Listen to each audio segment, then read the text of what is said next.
Good morning, everyone. I'm Megyn Kelly. It's Wednesday, January 14th, 2026, and this is your AM Update. Jeffrey Epstein visited the White House 17 times while Bill Clinton was president. The Clintons defy congressional subpoenas from the House Oversight Committee in its investigation into the DOJ's handling of Jeffrey Epstein. We're not making any payments to sanctuary cities or states having sanctuary cities. President Trump announces the next phase in his crackdown on illegal immigration.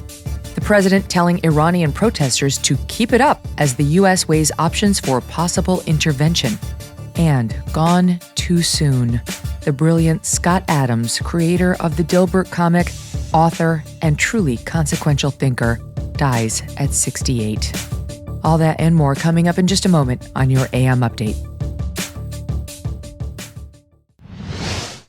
Our sponsor, the Electronic Payments Coalition, says Washington politicians are always getting in your wallet and that now they're messing with your credit card. They say your credit card and the security it offers are under attack and that Senators Dick Durbin and Roger Marshall want to change the nation's payment system in a way that would benefit corporate megastores like Walmart and Target at the expense of everyday Americans. Credit cards can keep your payments secure and they can provide rewards that families use to help make everyday purchases more affordable. The Electronic Payments Coalition says the Durbin-Marshall mandates would let corporate megastores cut corners on credit card processing, routing transactions over cheaper, untested networks with weaker security and fewer protections. Find out more at guardyourcard.com and consider telling Congress to guard your card.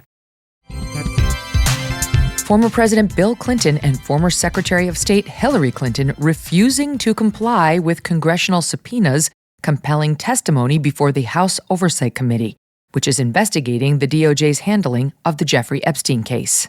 Chairman Comer setting a Tuesday deadline for Bill Clinton to participate, a Wednesday deadline for the misses. Hours before yesterday's scheduled appearance, the Clintons submitting a joint letter to Chairman Comer indicating they do not intend to appear. From the letter, quote, "Every person has to decide when they have seen or had enough and are ready to fight for this country, its principles, and its people, no matter the consequences. For us, now is that time." The Clintons maintaining they have no relevant knowledge, challenging Chairman Comer's refusal to accept a sworn statement instead of testimony. Quote, "You will say it is not our decision to make, but we have made it. Now you have to make yours." Oh, snap. Clinton lawyers submitting an 8-page letter to the committee outlining the reasons they say, quote, "The subpoenas issued to President and Secretary Clinton are invalid and legally unenforceable." Among the reasons, the legal team asserting their in-person testimony has no purpose here other than to embarrass and harass the Clintons. Lawyers also writing, quote, "The testimony sought by the subpoenas has no pertinence to the stated purpose of the committee's investigation," arguing Chairman Comer failed to explain why the Clintons' testimony would be relevant. Chairman Comer holding up a large binder to reporters on the Hill yesterday morning, speaking about the line of questioning the committee intended to pursue. One reason I think most Americans want President Clinton to answer some questions is because Jeffrey Epstein visited the White House 17 times while Bill Clinton was president. I've been in Congress 9 years. I think I've been to the White House 9 times in 9 years. Epstein was in the White House double the amount of time that I was under one president. And then we know that Bill Clinton flew on Epstein's plane somewhere around 27 times after the presidency. So no one's accusing Bill Clinton of any wrongdoing. We just have questions, and that's why the Democrats voted along with Republicans to subpoena Bill Clinton. There's also that photo of Bill Clinton in Epstein's hot tub. Chairman Comer going on to state, however, that no committee Democrats showed up yesterday for the scheduled deposition, casting doubt on their professed concern in matters concerning Epstein. Not a single Democrat showed up today. Not a single Democrat. The ones that have press conferences on the Capitol steps and talk about how they're trying to get justice for the victims and all that. It just seems like they only care about questioning Republicans. And we've had a former Trump cabinet secretary, Acosta, in for a grilling. We had Bill Barr, former attorney general, in for a grilling. But for whatever reason, President Clinton didn't show up, and the Democrats on the committee don't seem to have a problem. The New York Times reporting the Clintons beefing up their legal team, gearing up for a fight by hiring a lawyer who previously worked under Chairman Comer on the Oversight Committee. We asked senior counsel at the Article 3 Project, Will Chamberlain, how he thinks this is going to play out. Well, the next thing that's going to happen is that it's going to go for a criminal referral by James Comer on the floor of the House. And if that passes, which I expect it will, DOJ is going to prosecute. Remember that both Steve Bannon and Peter Navarro got prosecuted for the exact same thing, defying a congressional subpoena. So I see no reason why the Clintons would avoid their fate.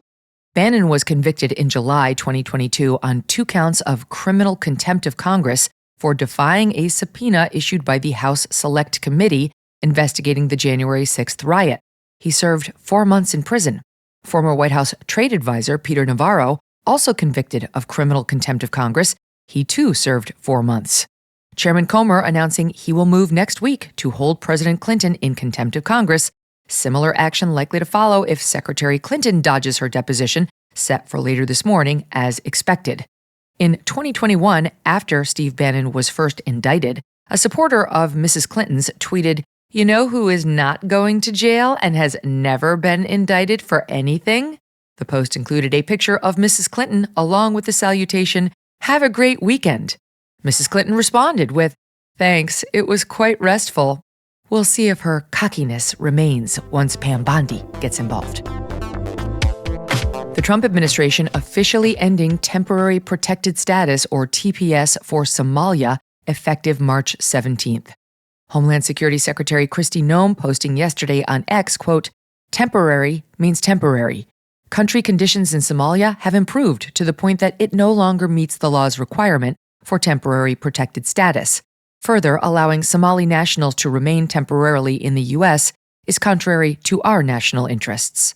The U.S. granting TPS to Somalia in 1991 amid a civil war in their country, the Biden administration extending the protections in September 2024. Immigrants living in the U.S. under TPS can obtain work authorization and are protected from removal. President Trump first announcing the intention to remove Somalia from the list of nations eligible for TPS status in November. On Truth Social, writing that Minnesota is, quote, "a hub of fraudulent money laundering activity." In practice, this policy change will affect only a small percentage of Somalians living in the U.S. According to U.S. Citizenship and Immigration Services, just under 2,500 Somali nationals currently live in the U.S. under TPS, with an additional 1,383 in the country under pending applications. These numbers represent a small fraction of the nearly 260,000 people of Somali descent living in America, according to data from the U.S. Census Bureau, most of whom are citizens. President Trump yesterday in Detroit underscoring a zero-tolerance approach toward any naturalized citizen guilty of fraud. We're also going to revoke the citizenship of any naturalized immigrant from Somalia or anywhere else who is convicted of defrauding our citizens. We're going to get them the hell out of here fast. And if you come to America to rob Americans, we're throwing you in jail and we're sending you back to the place from where you came. We're throwing you right in jail. As the Trump administration aims to conduct the largest mass deportation effort in history, the president also yesterday announcing additional steps to punish cities and states that ban local police from cooperating with federal immigration enforcement. Additionally, starting February 1st, we're not making any payments to sanctuary cities or states having sanctuary cities because they do everything possible to protect criminals at the expense of American citizens, and it breeds fraud and crime and all of the other problems that come. So we're not making any payment to anybody that supports sanctuary cities. The DOJ has identified 11 states as sanctuary jurisdictions, including California, Illinois, Minnesota, and New York, to name a few. The president's action likely to meet legal challenges. Chicago Mayor Brandon Johnson already posted on X, quote, "See you in court at Real Donald Trump." Coming up, President Trump encourages Iranian protesters to continue rallying against the oppressive regime as he reportedly weighs options for U.S. intervention. And the much-beloved creator of the Dilbert comic strip, Scott Adams, passes away.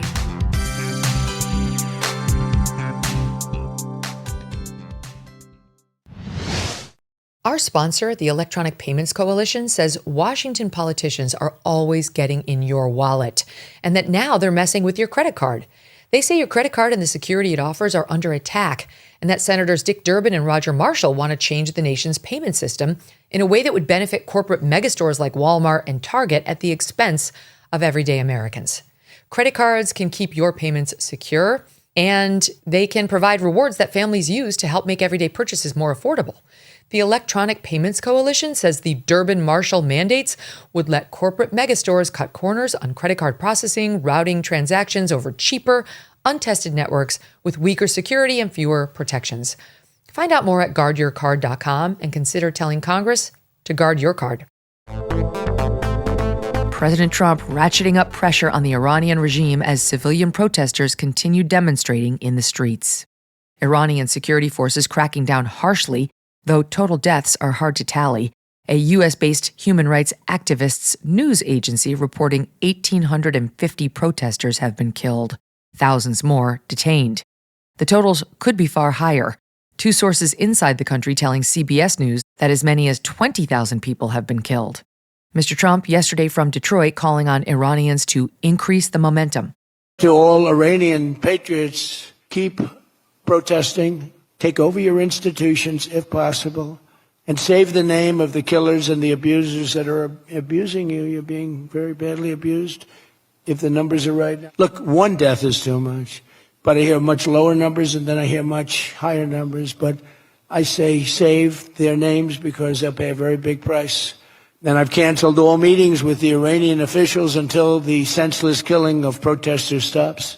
And all I say to them is help is on its way. You saw that I put tariffs on anybody doing business with Iran. Just went into effect today. And I say make Iran great again. You know, it was a great country until these monsters came in and took it over. The Iranian foreign minister reaching out to Special Envoy Steve Witkoff over the weekend to de-escalate tensions with the U.S., according to Axios. Mr. Trump confirming Sunday that a meeting with Iranian officials was being set up, but had not yet taken place. The president, however, announcing yesterday any meetings with Iranian officials are canceled until the killing stops. Defense officials briefing the president yesterday on available options against Iran, including covert tools like cyber and psychological ops that go, quote, well beyond conventional airstrikes, per CBS. The options presented reportedly could be deployed along with military force or work as standalone operations. Press Secretary Caroline Leavitt on Monday saying airstrikes are one of many options at the president's disposal. The State Department yesterday issuing notice to all U.S. citizens in Iran to leave immediately.